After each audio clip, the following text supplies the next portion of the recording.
favorite things about being a girl is jewelry and how much fun it is. A bunch of my rings were tarnishing, so I went shopping for some rings. Look how cute these are, okay? So look at this one.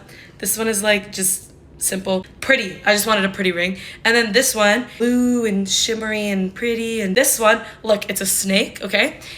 Oh, did it just focus? It's supposed to be like reputation, you know what I mean? Anytime I see a snake, I'm like, reputation. And I was like, I have to get it because you know that it's like a Swiftie thing. Like wrists, you need one arm that's serious and one arm that's fun. And I've been living by that. This one is like a really expensive watch that I spent a disturbing amount of money on, but I wear it every day of my life, so it's worth it. This side is like friendship bracelets, like these ones. This one is like, it says style. And then this one says Gold Rush. Some supporters came up to me at the Eras tour in LA and gave it to me, and I literally am in love with them. And I wear different friendship bracelets based on the outfit that I'm wearing to see like what matches the best. This one, my friend's grandma made it for all of her friends and she gave me one, and I wear it every day too. This one's just an evil eye bracelet that I designed and I love it. You can't tell me it doesn't look delicious. Doesn't this look so good?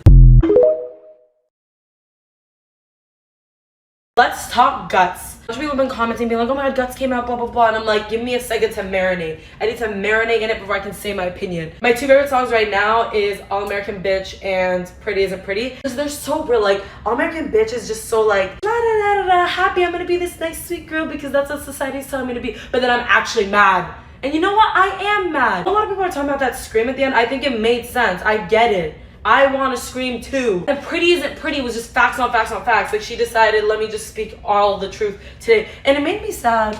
Like it makes me emotional listening to it because I'm just like, it's so true. She took body and face dysmorphia and made it into a song. I've never related more in my life. Also really like Love Is Embarrassing because love is embarrassing. Ew, the Making the Bed I love. I don't know if it meant to be so imposter syndrome-y, but like I felt that. And I also really like Get Him Back because of like the double meaning, like that I want to get him back in love, and then I also want to get him back like revenge. And I think it was really clever.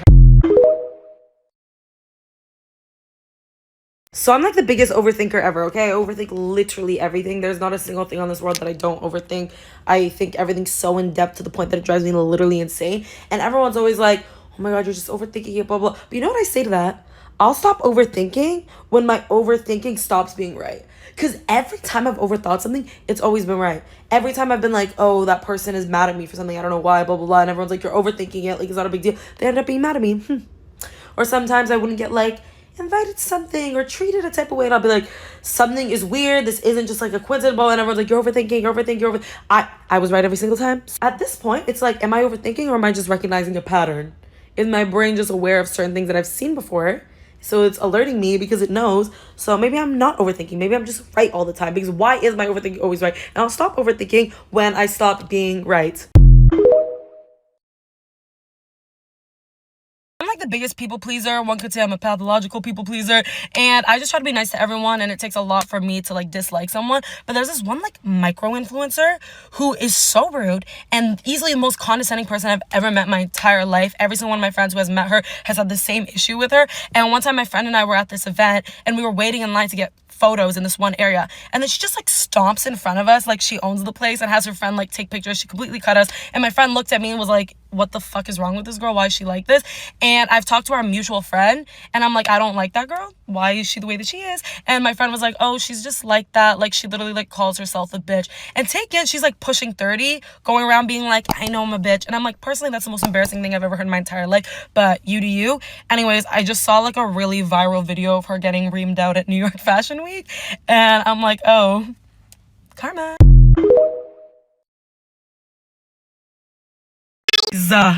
I'm like slowly being converted into a pink blush girly. Look at this.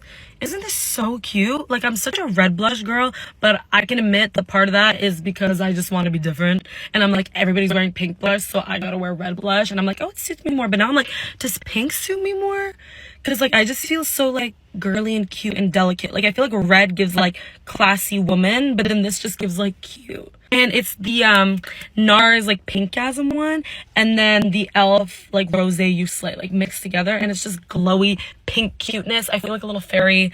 I'm just like, what is happening? I'm learning one of my issues is that I only like doing things when I'm immediately really good at it, like a natural at everything. That's the only time I'll like something. Like the second I'm not good at it anymore, I'm like, bye, I'm not doing this. Went into school for accounting because I was really good at like basic accounting, and then the second it got really hard, I was like, I'm not doing this, I hate this. Currently I'm on my third Third, Duolingo language, because as soon as the language gets hard, I'm like, okay, I'm not interested anymore. Then I come back later because I get excited by a new language. Started with Korean, learned how to say the entire freaking alphabet, learned how to read it. Actually getting really good at it too. Like I'd been going for like 8 months every day. Like, and then it got really hard and I was like, no. Bye. It's Spanish because the rules of Spanish are like the same as French, and I had to learn French until like grade 9 anyways in school, and I was like, okay, this should be easy. And then when it started getting hard, I was like, nope, bye. And now I really want to learn Turkish because I already know a bit of Uzbek, and Uzbek and Turkish are kind of similar, so I'm like, I can do this, but I already know the second it gets hard, I'm gonna be like, no, I'm not doing this anymore. I heard this like a thing, if you grew up being told you were like really smart and like you got really good grades, which I did, you're so used to being so good at things and constantly being told you're really good at things, and then when you're not good at them anymore, you immediately lose interest. And that's me. If I'm not good at it, I'm not doing it.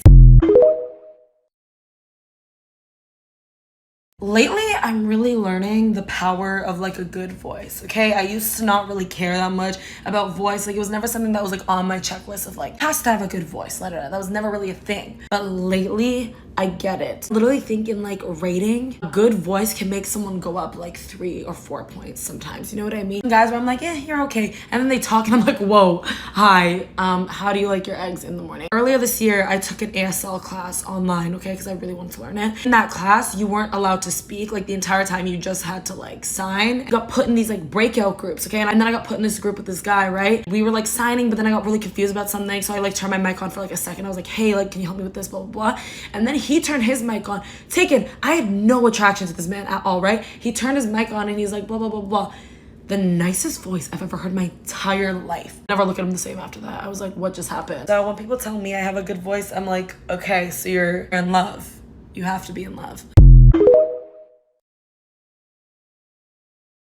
Guys, you know when you're having one of those days where you just like actually feel like pretty? That's how I feel today, okay? That's how I'm feeling. My cousin did this hairstyle a couple weeks ago and I thought it looked so good on her, so I was like, let me try it on me. And I was scared because I was like, I don't think it's gonna look that good. But weirdly enough, I really like it. The top and the bottoms are both from Garage, and I only got this shirt because it reminded me of the shirt Belly is wearing in season 2 of The Summer I Turned Pretty. Doesn't it look like a white version of this? And usually I have to like scoop my boobs and like do all this stuff in order to like make them look good, but they're like not looking, you know, nice. I'm not even trying. Nothing's happening. I just put the top on. They just look like that right now. I know, it's crazy. I love it. Oh. Talking to my mom on the phone the other day. We were just like talking about the way that like everyone kind of like takes their youth for granted. Like when I was in high school, I like woke up at 6:30 in the morning every day to do full face of beat makeup for an hour and a half. Remember back then she would always tell me like, Sahara, you're so young, like your skin is so good the way that it is, you're gonna regret wearing so much makeup. And I was like, no, I'm not. This looks good. Crazy teenage rage, you know? I tell my mom, I was like, Mom, like at the time I was so insecure and I genuinely thought I was the ugliest girl on earth. Even though my skin looked great, I just felt hideous. Like I felt so ugly, and because of that I could never go without makeup. If you're a teen and you're watching this and you feel like the ugliest person on earth, I'm telling you, you're gonna grow out of it. Back then I would not leave my house until I had a full face of cake on my face, like literally icing from a cake smothered on my face for an hour and a half. Once that was there, then I could go out in public. Like the fact that I can film right now, no makeup, no nothing, insanity. 17-year-old me would have thrown up, like projectile vomited everywhere. Enjoy your youthfulness. You're cute, you're beautiful. I promise you're not the ugliest person on earth.